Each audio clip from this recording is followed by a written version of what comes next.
Hello my dear students, welcome back to my channel life in law. তো আজকের এই ভিডিওতে আমরা আর্টিকেল 360-র আন্ডারে যে ফাইন্যান্সিয়াল ইমার্জেন্সির প্রভিশনস রয়েছে সেটি নিয়ে আলোচনা করব। চলো শুরু করা যাক আজকের ভিডিওটি।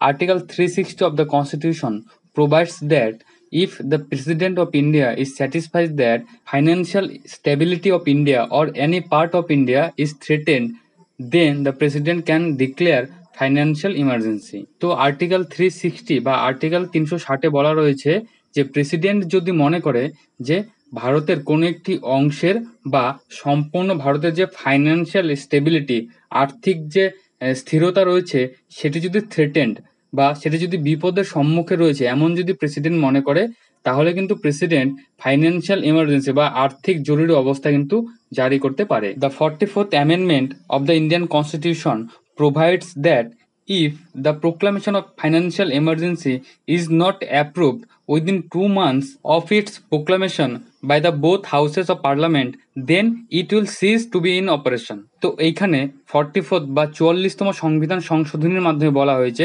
যে এই যে প্রেসিডেন্ট যে ফাইন্যান্সিয়াল এমার্জেন্সি যে প্রোক্লামেশন করলো বা ডিক্লেয়ার করলো, তার যে ডিক্লারেশনটা সেটা কি হতে হবে, 2 মান্থ যেদিন ডিক্লেয়ার করলো তার 2 মান্থের মধ্যে কিন্তু পার্লামেন্টের বোথ হাউস বা পার্লামেন্টের দুটি কক্ষের দ্বারা কিন্তু কি হতে হবে, অ্যাপ্রুভ হতে হবে।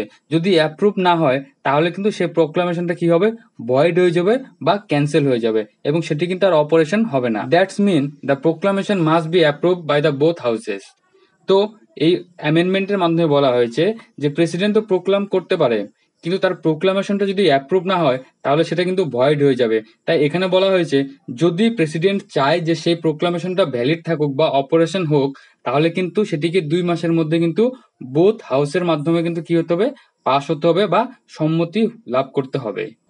Such proclamation may be revoked by the president by a subsequent proclamation. তো এই ফাইন্যান্সিয়াল এমার্জেন্সি যেমন প্রেসিডেন্ট প্রোক্লেম করতে পারে, আবার প্রেসিডেন্টই কিন্তু এটাকে কি করতে পারে, রিভোক করতে পারে বা ক্যান্সেল করতে পারে আরেকটা সাবসিকুয়েন্ট বা আরেকটা প্রোক্লামেশনের মাধ্যমে। ঠিক আছে। During the emergency the union executive is authorised to give direction to any state to observe specific direction as May necessary to maintain financial stability. তো এইখানে বলা হয়েছে যে ফাইন্যান্সিয়াল এমার্জেন্সি চলাকালীন সময়ে ভারতের যে কেন্দ্রীয় সরকারের যে এক্সিকিউটিভ রয়েছে বা এক্সিকিউটিভ বডি রয়েছে সরকারের, সেটি কিন্তু যে কোনো রাজ্য সরকারকে কী করতে পারে, ডিরেকশন দিতে পারে কিছু স্পেসিফিক কাজ করার জন্য, যেই কাজগুলো করার ফলে কি হতে পারে, ভারতের যে ফাইন্যান্সিয়াল স্টেবিলিটি রয়েছে সেটাকে যেন আবার রিভাইভ করা যেতে পারে। ঠিক আছে। তো এই ডিরেকশন দেওয়ার পাওয়ার কিন্তু সেন্ট্রাল গভর্নমেন্টকে কিন্তু অথরাইজ করা হয়েছে। Such direction may include provisions for reducing salaries. কোন ডিরেকশন দিবে এই কেন্দ্র সরকার? তো কেন্দ্র সরকার কিন্তু ডিরেকশন দিতে পারে রাজ্য সরকারকে যে তাদের সার্ভিসম্যানদের স্যালারিজ বেতনকে কমানোর জন্য, and allowances to any person serving in the state. শুধুমাত্র স্যালারি নয়, তাদের যে অ্যালাউন্স রয়েছে সেই অ্যালাউন্সকেও কিন্তু রিডিউস করার জন্য কিন্তু ডিরেকশন দিতে পারে, ইনক্লুডিং দ্য জাজেস of the Supreme Court and High Courts of India.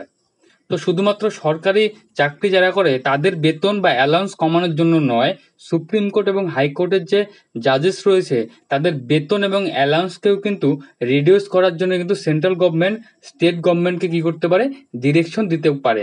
আর এই স্টেট গভর্নমেন্ট কিন্তু সেই ডিরেকশন মেনে চলতে বাধ্য। The provisions for financial emergency is included in the constitution to maintain financial stability of the state in a worst situation.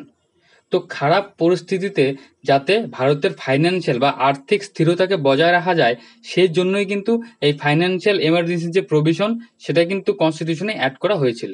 তো এই ছিল financial emergency নিয়ে একটি আলোচনা।